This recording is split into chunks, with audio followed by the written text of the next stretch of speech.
Hello friends, welcome to Constance Mind. आज की इस वीडियो में एक नए नोटिफिकेशन को डिस्कस करेंगे। ये एक अच्छी खासी यूनिवर्सिटी है, 30 से भी ज़्यादा विषय हैं और 200 प्लस यहाँ पर सीट हैं। साथ में यहाँ पर फेलोशिप भी अवेलेबल है। तो फेलोशिप से रिगार्डिंग कितनी सीट रहेगी वो भी दिया गया है। इसमें खास बात यह है कि नेट जेआरएफ या ओनली पीजी सभी लोग आवेदन कर सकते हैं।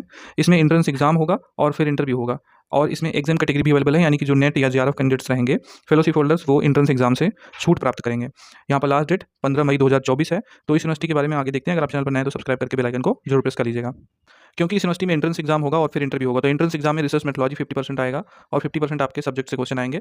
तो यदि आप इस एग्जाम को देने जा रहे हैं तो आप पीवाईक्यू ले सकते हैं। लिंक डिस्क्रिप्शन में दिया गया है। रिसर्च मेथोलॉजी का हिंदी इंग्लिश दोनों लैंग्वेज में एक साथ पीडीएफ फॉर्मेट में आपको क्वेश्चन मिल जाएंगे, और आपको अगर आप सब्जेक्ट के लेना चाहते हैं तो वो भी मिल जाएगा। सभी का लिंक डिस्क्रिप्शन में दिया गया है, एक बार आप चेक कर लीजिएगा।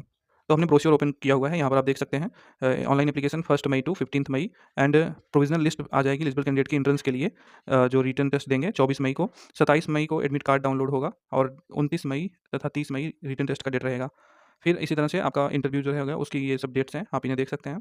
अगर हम यहाँ पर सीट की बात करें, सबसे पहले art commerce and law faculty से, तो अरबिक में टोटल 2 वैकेंसी है, बंगाली में 35, बिजनेस एडमिनिस्ट्रेशन से 5 सीट हैं, बिजनेस एडमिनिस्ट्रेशन ह्यूमन रिसोर्स में 4 सीट, कॉमर्स में 5, इकोनॉमिक्स में 4, एजुकेशन में 6 सीट है, इंग्लिश में 6 है, हिंदी में 3, हिस्ट्री में 9, लॉ में 5 seat, library and information science में 1 सीट, मास कम्युनिकेशन से 5, फिलोसॉफी से 8, पॉलिटिकल साइंस से 4, संस्कृत में 11, सोशियोलॉजी में 5, टूरिज्म मैनेजमेंट में 3 और उर्दू में 5। इस तरह से ये कुल 19 सब्जेक्ट जो हैं, इससे 126 सीटें हो जाती हैं।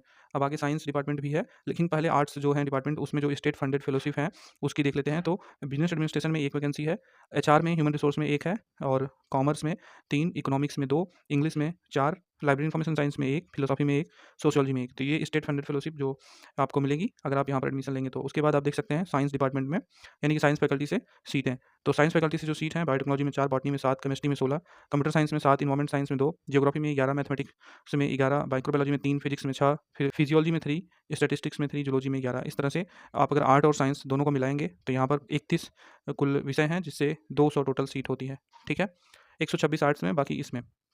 तो जो साइंस फैकल्टी में स्टेट फंडेड फेलोशिप है, उसके लिए यहाँ पर कहा जा रहा है कि विल बी नोटिफाइड लेटर। तो इसके बारे में आपको बाद में पता चलेगा। ये एप्लीकेशन यूनिवर्सिटी ऑफ बुडवान से है। ये वेस्ट बंगाल की एक स्टेट गवर्नमेंट यूनिवर्सिटी है, जिसमें आर्ट फैकल्टी और साइंस फैकल्टी दोनों जगह से एप्लीकेशन आया है पीएचडी प्रोग्राम तथा स्टेट फंडेड फेलोशिप के लिए। ठीक है, तो ये 2023 पीएचडी प्रोग्राम का एडमिशन नोटिफिकेशन है। इसमें जो ऑनलाइन एप्लीकेशन है उसके बारे में बताया गया कि फ़ीस जो है आपकी 250 रुपये लगेगी एप्लीकेशन के लिए, और आपको इस लिंक से एसबीआई कलेक्ट के माध्यम से जमा करना है। ठीक है, और फिर उसकी रिसिप्ट आपको डाउनलोड कर लेनी है, और यहाँ पर ABCID भी लगेगी। तो अगर आप ABCID नहीं क्रिएट किए हैं तो वो क्रिएट कर सकते हैं। अगर आपको नहीं पता है इसके बारे में तो यूट्यूब पे बहुत सारी वीडियो है, आप देख भी सकते हो।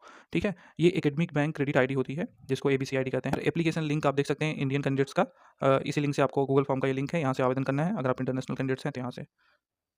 एलिजिबिलिटी क्राइटेरिया, तो आपका 4 ईयर का अगर बैचलर डिग्री है तो 75% मार्क्स होना चाहिए। अगर आपका 2 ईयर का मास्टर है तो 55% मार्क्स के साथ होना चाहिए। 5% की छूट दोनों कंडीशन में SC ST OBC कैंडिडेट को मिलेगी। वैसे इस स्टेट के कैंडिडेट्स को ही रिजर्वेशन का लाभ मिलेगा। जो स्टेट फंडेड फेलोशिप है उसके लिए एलिजिबिलिटी क्या है? जो भी कैंडिडेट नेट या SAT वाले रहेंगे, जो विदाउट फेलोशिप, यानी कि मान लीजिए आपका JRF नहीं है, आप सिर्फ नेट वाले हैं या स्टेट एलिजिबिलिटी टेस्ट दिए हैं, SET वाले हैं, तो ऐसे कैंडिडेट इस स्टेट फंडेड फेलोशिप में आवेदन करने के लिए एलिजिबल रहेंगे। एडमिशन का प्रोसीजर, तो रिटन टेस्ट होगा और फिर इंटरव्यू होगा। रिटन टेस्ट में ये टेस्ट 100 मार्क्स का होगा, जिसमें कि कुल 50 क्वेश्चन रहेंगे। एक क्वेश्चन का मार्क्स 2 मार्क्स रहेगा, और ये मल्टीपल चॉइस क्वेश्चन होंगे। ये OMR सीट बेस्ड आपका एग्जाम होगा, यानी कि सेंटर डिसाइड होंगे, और ये OMR पे आपका एग्जाम होगा। यहाँ पर 50% आपको लाना पड़ेगा, तब आप एंट्रेंस में क्वालिफाई माने जाएंगे। रिसर्च मेथोलॉजी के 25 क्वेश्चन रहेंगे, और 25 क्वेश्चन आपका सब्जेक्ट का रहेगा MCQ मोड में। ठीक है, एंट्रेंस टेस्ट से एग्जामेशन किसे मिल रहा है? तो जो भी कैंडिडेट यहाँ पर MPhil डिग्री वाले हैं और कोर्स वर्क के साथ जिन्होंने MPhil अपना कंप्लीट किया है, UGC नेट जो JRF और नेट वाले हैं, CSIR नेट या JRF वाले, SET वाले, स्लेट वाले, गेट वाले, DBT JRF वाले या नेट वाले, ये सारे कैंडिडेट्स यहाँ पर, कोई अगर नेशनल लेवल टेस्ट आप दिए हैं या आपके पास कोई टीचर फेलोशिप है, तो ये सारे कैंडिडेट यहाँ पर एंट्रेंस टेस्ट देने से एग्जाम रहेंगे। ठीक है, एंट्रेंस टेस्ट क्वालिफाई होने के बाद आपका 30 मार्क्स का इंटरव्यू होगा, और फाइनल मेरिट जो बनेगी वो इस तरह से बनेगी, टोटल 100 में एकेडमिक रिकॉर्ड का 70 मार्क्स एंड वाइवा वाइस जो इंटरव्यू रहेगा उसका 30 मार्क्स। तो इस तरह से कैलकुलेट करके आपका ये पूरा मेरिट बनेगा। ठीक है, उसके बाद एकदम लास्ट में इस ब्रोशर में नीचे रिसर्च एरिया वगैरह दिए गए हैं कि आप किस एरिया में रिसर्च कर सकते हैं। जैसे जूलॉजी में इतना एरिया है, इसमें आप रिसर्च कर सकते हैं, तो रिसर्च एरिया देख लीजिएगा आप। तो इतनी डिटेल्स थी इसमें, और ये नीचे कॉन्टैक्ट डिटेल है। अब हम आपको वेबसाइट दिखा देते हैं। ये आप देख सकते हैं, the university of Burdwan admission to PhD programme session 2023, ये वेबसाइट है। यहाँ पर जब आप आओगे तो यहाँ पर आपको लिंक दिख जाएगा, ये इंपॉर्टेंट इंस्ट्रक्शन का तथा ब्रोशर का।